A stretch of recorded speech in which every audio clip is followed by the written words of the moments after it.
की क्राइसिस आ गई।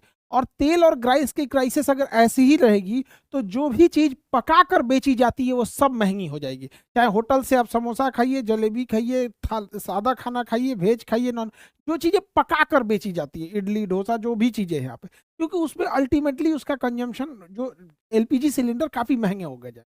लेकिन भारत के लिए है अच्छा रास्ता कि क्योंकि वो भारत के लिए सप्लाई चालू किया है। अब ये एक एक करके समझते हैं कि ईरान ऐसा क्यों कर रहा है और लॉन्ग टर्म में क्या होगा, और क्या सच में नेतन्याहू की मृत्यु हो चुकी है और नेतन्याहू क्या एआई वीडियो से सामने आ रहे हैं, इसको एक एक करके समझते हैं। देखिए, इस जल संधि, इस समुद्र का नाम है फारस की खाड़ी, क्योंकि ईरान का पुराना नाम था फारस, तो फारस के नीचे की खाड़ी फारस की खाड़ी, जिस तरह ये कच्छ के नीचे की खाड़ी कच्छ की खाड़ी, बंगाल के नीचे की खाड़ी बंगाल की खाड़ी। तो फारस की खाड़ी में पूरी दुनिया का 25 से 30% तेल जाता था। लेकिन अलग अलग देश अपने लिए ज्यादा, जैसे चाइना अपने जरूरत का 90% यहीं से लेता था, दुनिया कहीं कहीं से लेती रहती है, तो हर देश का अलग अलग रेशियो था, कोई ज्यादा कोई कम लेता था। यहाँ से हम लोग भी इसी देश से लेते थे, कुवैत से ले लेंगे लोग, इराक से लेंगे, सऊदी अरब से लेंगे। यहाँ पर इसने क्या किया, इस हार्मुज जल संधि पे माइंस लगा दिया। समुद्र के बीच में पतले रास्ता को जल संधि कहते हैं और चौड़े रास्ता को चैनल कहते हैं। अगर पतला रहेगा तो जल संधि, चौड़ा रहेगा तो चैनल कहते हैं। अब ये जल संधि बंद करने के कारण ये फारस की खाड़ी में इतने जहाजों का पूरा जमावड़ा लग गया है, और ये जहाज इंतजार कर रहे हैं ईरान के परमिशन का कि जाएं, और अगर ये बिना परमिशन जाएंगे तो बिना परमिशन उड़ जाएंगे, या तो नीचे से माइंस लगा के मार देगा या तो सीधे मिसाइल हिट कर देगा यहाँ पर। अब एक एक करके समझते हैं, इन जहाजों में केवल क्रूड ऑयल या फिर गैस नहीं भरा हुआ है, अलग अलग सामान भी भरे होते हैं। थोड़ा सा उसको हम लोग समझ जाते हैं, अलग अलग टाइप के जो जहाज होते हैं। एक होता है बल्क कैरियर, बल्क कैरियर बीच में खाली होता है, ऊपर से ढक्कन लगा होता है, तो इसमें हम लोग लूज आइटम भर देते हैं, गेहूं, चावल, सीमेंट, कोयला, लौ अयस्क, ऐसी चीजें जो ऊपर से ले आके इसे सीधे भर दी जाती है, और उसके बाद से इसके ढक्कन को बंद कर देते हैं, तो ऐसे बंद हो जाता है यहाँ पर। और इसको जब खाली करना रहता है तो ढक्कन खोलते हैं और इसे क्रैब बकेट डाल के निकाल देते हैं, और जब 80% निकल जाता है तो थोड़ा बहुत नीचे बढ़ जाता है, तो ये बकेट नहीं पकड़ पाता है, तो इसमें जेसीबी उतार के पहले बटोर के और फिर इसमें क्रैब बकेट से निकाल के बाहर रख दिया जाता है। एक होता है कंटेनर शिप। कंटेनर शिप में क्या है, आप कंटेनर में सामान लोड कर दीजिए, चाहे ट्रेन से लोड कीजिए, पानी वाली जहाज से लोड कीजिए, ये बंदरगाह पे आएगा। ये क्रेन होते हैं, ये क्रेन इसको उठाएगा और इधर ट्रक पे रखेगा, ट्रक लेके चला जाएगा, और ये जहाज खाली हो जाएगा तो वापस तो जाएगा नहीं। अब इस देश से जो कंटेनर लेना रहेगा, ये क्रेन का इधर जाएगा और यहां से अब उठा के और ले आके अब इस पे रख देगा, तो इसे कहते हैं कंटेनर शिप। कंटेनर शिप के बाद जो अभी हम लोग के घर में खाना बनाने वाला लाल रंग का सिलेंडर होता है, एलपीजी सिलेंडर, एलपीजी सिलेंडर को लाते हैं वीएलसीसी से। वीएलसीसी का होता है very large cruise carrier, crude carrier. तो इसमें क्या होता है, ये पूरा अंदर से खोखला रहेगा, ऊपर से पूरा पाइप रहेगा, इसी के अंदर एलपीजी सिलेंडर भरा रहता है।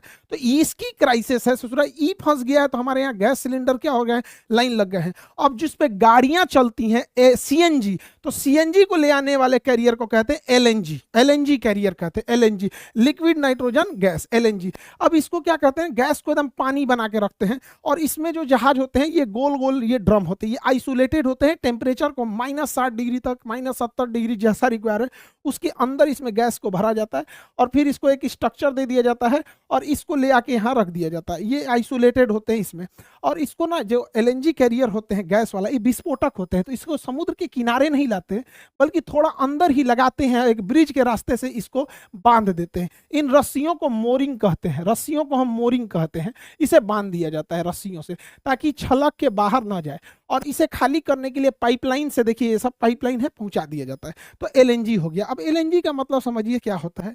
नेचुरल गैस क्या होता है, वैसी गैस जो प्रकृति में अपने से मिल जाती है उसी को नेचुरल या प्राकृतिक गैस कहते हैं। नेचुरल या प्राकृतिक गैस कहा जाता है, नेचुरल गैस या प्राकृतिक गैस। ये कहाँ होगा, गाय भैंस जो जुगाली करते हैं उसमें होता है, दलदल सड़ जाता है उसमें होता है, धान के खेत में जो कीचड़ होते हैं उसमें पाया जाता है, सबसे ज्यादा नालियों में पाया जाता है नेचुरल गैस। बट इसको पकड़ना बड़ा मुश्किल होता है, हालांकि बहुत दुर्दशा हो जाती है, बहुत सारे मजदूर अभी भी गटर में उतरते हैं। तो इसमें सड़ने गलने से जो गैस आती है उसी को कहते हैं नेचुरल गैस। अब नेचुरल गैस को हम लोग एनजी शॉर्टकट में कहेंगे, नेचुरल गैस, शॉर्टकट में हम इसे कहेंगे natural gas. In natural gas को हम पहले बलून में ट्रैप करके उसको चाप के सिलेंडर में भर देते हैं। तो इस गैस को, नेचुरल गैस एनजी को जब हम चाप देते हैं तो कहते हैं चपाइल नेचुरल गैस। चाप के जब ट्रक वरक में इसमें सिलेंडर में भर देंगे तो सी से होगा चपाइल नेचुरल गैस, सीएनजी, चपाइल नेचुरल गैस। इसी को हिंदी में कहते हैं compress natural gas, compress natural gas, और अंग्रेजी में कहेंगे चपाइल नेचुरल गैस। तो अगर चाप के पाइप में भर दिए तो चपाइल नेचुरल गैस, एनजी मैंने नेचुरल गैस। लेकिन बड़े बड़े शहरों में जैसे मुंबई हो गया, दिल्ली हो गया, नोएडा हो गया, 20-20 फ्लोर की बिल्डिंग है, कहाँ ले सिलेंडर ले लेके घूमेंगे बार बार। तो क्या किया जाता है ना, उसमें ना इसी गैसवा को पाइप से भेज दिया जाता है, पाइप से, और यहाँ एक मीटर लगा दिया जाता है। आप कितना यूज किए हैं दिख जाता है, यहाँ से बंद कर दीजिए, तो सिलेंडर रखने की जरूरत नहीं है। तो जब इस नेचुरल गैस को पाइप से भेजते हैं, इस नेचुरल गैस को पाइप से भेजते हैं, तो उसे कहते हैं पीएनजी। पीएनजी बोलते हैं। घरों में आया तो पीएनजी, गाड़ी में गया तो सीएनजी। लेकिन एक देश से दूसरे देश में जब भेजते हैं तो ना पाइप जाएगा, ना ही छोटका सिलेंडर जाएगा, तो बड़का जहाज से जाएगा, तो उसको ठंडा करके लिक्विड बना देते हैं, तो लिक्विड नेचुरल गैस एलएनजी। तो ट्रांसपोर्टेशन के लिए एलएनजी, घर के लिए पीएनजी, गाड़ियों के लिए सीएनजी, और नहीं तो सब में क्या है, सब तो है नेचुरल गैस। नेचुरल गैस को ही कहते हैं गोबर गैस कहिए, या कचड़े से निकलने वाले गैस को, इसी को कहते हैं नेचुरल गैस। देखिए न्यूज में जो हम सुनते हैं लोग कि बैरल बैरल इतना बैरल, अरे बैरल मतलब ड्राम होता है, ड्राम। इसमें 159 लीटर आता है, तो एक ड्राम में 159 लीटर आता है, तो एक बैरल मने 159 लीटर। तो ये हो गया ड्राम मने बैरल। एक होता है ऑयल बैरियर। बैरियर क्या होता है, ये एक रबड़ का बहुत मोटा और भारी सा एक पदार्थ होता है, जो डूबता नहीं है बल्कि ऊपर रहता है। इसका यूज इसलिए कहते हैं कि अगर कहीं तेल का रिसाव हो गया है, देखिए यहाँ तेल का रिसाव हो गया है, तो इस बैरियर को एक छोटी सी जहाज से ले आके और उसके ऊपर चारों ओर बन देंगे, तो इसके बाहर ये तेल नहीं जाएगा, फिर इसे खींच लिया जाएगा, पूरा समुद्र नहीं जाएगा, तो इसे ऑयल बैरियर कहते हैं। और इसे VLCC से ले जाया जाता है दूसरे जगह। हर जिले में क्या किया जाता है, ऐसे ऑयल डिपो बना दिए जाते हैं। तो आप देखेंगे आपके जिला में भी एक डिपो होगा, जहां से इसको हम लोग दूसरे ट्रकों में भर के फिर हम लोग पेट्रोल पंप तक पहुंचाते हैं। तो ये तो पूरा चेन सिस्टम हो गया है। अब क्योंकि हार्मुज जल संधि बंद हो गया है, तो VLCC या LNG जहाज आ ही नहीं पा रहे हैं, तो डिपो हो गए हैं खाली, इसलिए पेट्रोल, डीजल, LPG, CNG सबकी क्राइसिस देखने को मिल रही है। अब समझते हैं यहाँ पर एक्चुअल क्या हो रहा है। देखिए ईरान कितना शातिर से काम कर रहा है। पहले हम समझते हैं मिडिल ईस्ट क्या होता है। तो इन देशों को हम मिडिल ईस्ट कहते हैं। इसमें 17 देश आते हैं, तुर्की, साइप्रस, सीरिया, लेबनान, इजराइल, फिलिस्तीन, जॉर्डन, मिस्र, Saudi Arab, Yemen, Oman, UAE, Qatar, Bahrain, Kuwait, Iraq, Iran. 17 को हो गया, गिन लीजिएगा, मैप के क्लास में पढ़ा दिए हैं। अब ये तो हो गए सब मिडिल ईस्ट के देश। लेकिन लड़ाई मिडिल ईस्ट में न चल के लड़ाई चल रही है खाड़ी देशों में। तो फारस की खाड़ी से सटने वाले 8 देशों को हम खाड़ी देश कहते हैं। Oman, UAE, Qatar, Bahrain, Saudi Arab, Kuwait, Iraq, Iran, गिनते रहिएगा आप लोग। तो इन देशों को तो लड़ाई यहीं चल रही है।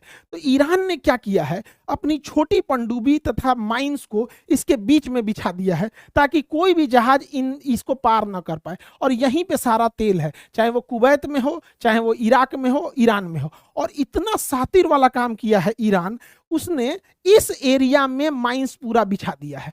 अब इस एरिया में माइंस बिछा देने से हुआ क्या है, अब कोई जहाज को अगर जाना भी है, जैसे इंडिया के जहाज या चाइना के जहाज को परमिशन भी दे रहा है, तो मजबूरी जहाज है वो ईरान से दूर होकर नहीं निकल सकता, पास जाके निकलना पड़ेगा, कि अगर ईरान से दुश्मनी है तो सुसर मार के डुबा देगा। यहाँ पे इतना खतरनाक काम कर रहा है। और ईरान ने कहा है कि अमेरिका का डॉलर का जो इस्तेमाल करेगा, हम उसके जहाज को जाने नहीं देंगे। हाँ, अगर कोई निकलना चाहता है तो चाइना के युआन का यूज करे। इसीलिए चाइना ईरान की बहुत मदद कर रहा है। इसका एक सब्स्टिट्यूट भी निकाला था अरब ने। अरब ने सोचा था कि हम यहाँ से पाइपलाइन लगा के रास तनूरा से, और इस पाइप के अंदर अंदर हम अपने जहाज तेल और गैस को इधर भेज देंगे। ईरान ने क्या किया, मिसाइल मार के रास तनूरा को उड़ा दिया, रास तनूरा उड़ा दिया, रास्ता बंद। तो UAE सोचा कि क्यों ना हम यहां से गैस पाइपलाइन बिछा के इधर फुजेरा तक भेज दे। ईरान ने फुजेरा उड़ा दिया।